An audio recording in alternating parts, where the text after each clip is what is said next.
Magandang hapon po sa inyong lahat. May isang kwento sa isang makasalanang lalaki na hindi kailanman pinagsawaan ng kanyang ina na pakiusapan siyang iwan ang kanyang makasalanang pamumuhay. Sa kabila ng mahabang panahon, nanatili ang kanyang ina sa pagtsatsaga, pagmamahal, at pag-asa. At sa wakas, nagbunga ang kanyang walang sawang pangsusumamo. Pinili ng lalaki na baguhin ang kanyang buhay. Sa paglipas ng panahon, siya ay tunay na nagbago at kalaunan ay naging matagumpay. Mga minamahal kong kapatid, sa Ebanghelyo ngayon,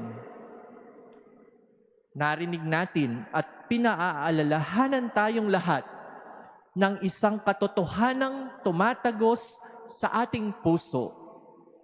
Ang ating Panginoong Hesus ay mapagtiis at mapagpasensya sa ating lahat.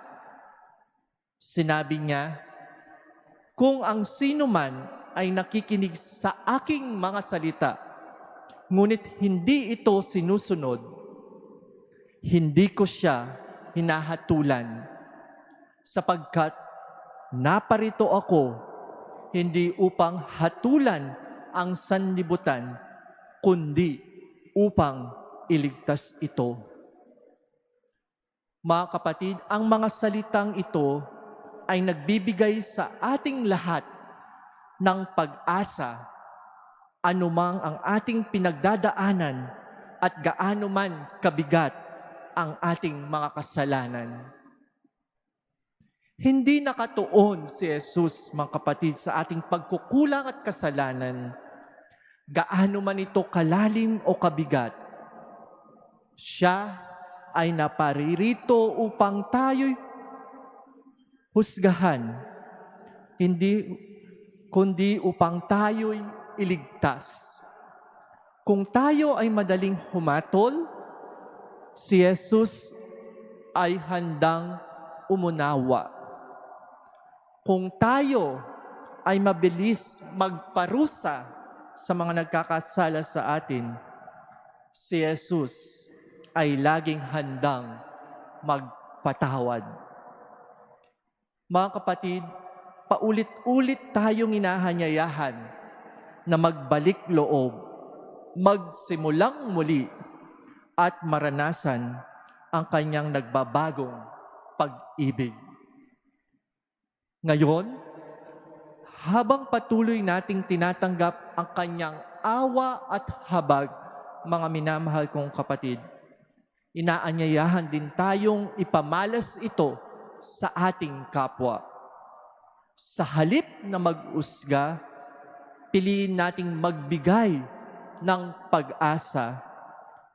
Mag-alok tayo ng pag-unawa, magpatawad ng bukal sa puso, at magmahal kahit hindi madali. Sapagkat, mga minamahal kong kapatid, tayong lahat ay nagkakasala at tayong lahat ay patuloy na inaabot ng walang hanggang awa at pag-ibig ng Diyos. Sandali tayong tumigil, mga kapatid, at silipin ang ating mga puso. Tayo ba ay naging mapanghusga? May mga salita ba tayong nasabi na nakasakit sa halip na magpagaling? Mga minamahal kong kapatid, buong kababahang loob na hingin natin sa ating Panginoong Hesus, baguhin ang ating puso at palayain sa ating mapanghusgang pag-iisip.